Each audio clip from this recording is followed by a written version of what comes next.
વર્ષનું જો આપણે એક સર્વૈયું કાઢીએ તો આ વખતે આપણને એક જે સૌથી વધારે હર્ટ કરી ગયા ભારતીય બજારને એ ઓક્ટોબર અને નવેમ્બર મહિના હતો. કારણ કે આ 2 મહિનાની અંદર આપણે જોયું કે એફઆઈઆઈઝની વેચવાલી એક ખાસી એવી આપણને આવતી દેખાય.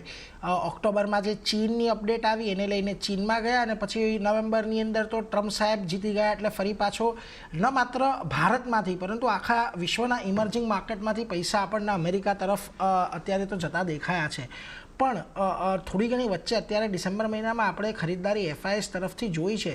પણ તમને લાગે છે કે જો અત્યારે ચીનની અંદરની જે અનિશ્ચિતતાઓ છે એને લઈને હજી પણ રોકાણકારો થોડાક ત્યાંથી દૂર છે. બીજી તરફ જો ડોલર ઇન્ડેક્સ ખાસ કરીને મોંઘો થાય છે તો યુએસ સિવાયના જે બીજા મોટા રોકાણકારો છે એમના માટે પણ થોડીક એક ચેલેન્જીસ રહેશે. તો આ બધાની વચ્ચે એક ઇન્ડિયાની અંદર એટલે હું એવું નથી કહી રહ્યો કે સતત આવશે પરંતુ ઇન્ડિયા એક કેન્દ્ર સ્થાને તો રહેશે જ એફઆઈઆઈઝના આવનારા સમયમાં. કારણ કે અહીંયા આપણી પાસે હજી પણ ગ્રોથની ક્ષમતા તો એટલી જ રહેલી છે. થોડો ઘણો ગ્રોથ 1-2 ક્વાર્ટર માટે જે આપણને ધીમો પડતો દેખાય પરંતુ તે છતાં પણ 6% ગ્રોથ પર જો આપણે ગ્રો કરીએ છીએ તો પણ એફઆઈઆઈએસ માટે તો એક આકર્ષણનું કેન્દ્ર બનેલું જ રહેશે ભારત.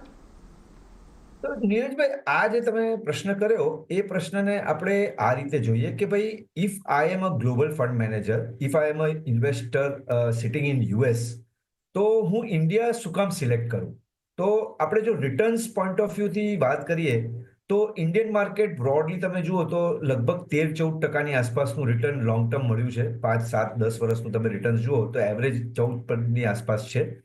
અને એ 13-14%નું રિટર્ન લોંગ ટર્મમાં મિમિક કરે છે તમે નોમિનલ જીડીપીનો ગ્રોથ તમારા માર્કેટમાં કે કન્ટ્રીમાં કેટલો છે. દાખલા તરીકે 6-7%નું ઇન્ફ્લેશન હોય અને તમારો આગળ જતા તમે એમાં નોમિનલ જીડીપીનો રિયલ જીડીપીનો ગ્રોથ એડ કરો જે 6-7% છે તો નેટ 12-13%નો જીડીપી નોમિનલ જીડીપીનો ગ્રોથ છે જે માર્કેટના રિટર્નને મિમિક કરે છે. Now if I am a US investor, મને એક ઇમર્જિંગ માર્કેટમાં જઈને ઇન્ડિયા માર્કેટ સિલેક્ટ કરી અને એમાં ઇન્વેસ્ટ કરવાનું ક્યારે મન થાય? જ્યારે મને એમાં એક્સ્ટ્રા 4-5%નો આલ્ફા જનરેટ થાય.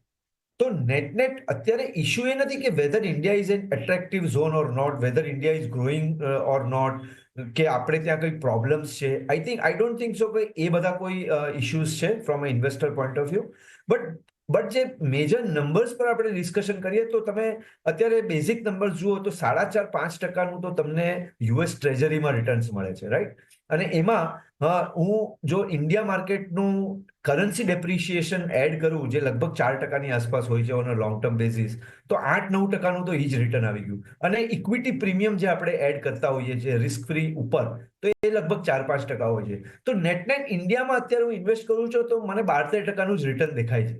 તો જ્યાં સુધી યુએસમાં ઇન્ટરેસ્ટ રેટ્સને હિસાબે કે ઇકોનોમીને હિસાબે ત્યાંની ઈલ્ડ જ્યાં સુધી ઘટશે નહીં ત્યાં સુધી યુએસ ઇન્વેસ્ટર્સને એમ જ રહેશે કે હું અહીંયા જ પૈસા રાખું. અને that is the number. In fact અહીંયા એવું નથી કે ભાઈ ચાઇનામાંથી પૈસા નીકળીને ઇન્ડિયામાં બહુ આવી ગયા કે ઇન્ડિયામાંથી નીકળીને ચાઇનામાં કે બીજી કોઈ માર્કેટમાં ગયા. In fact if you see the data, all the money is going back to the US only. Why? Because the US yield has been offering a very attractive return for a US investors.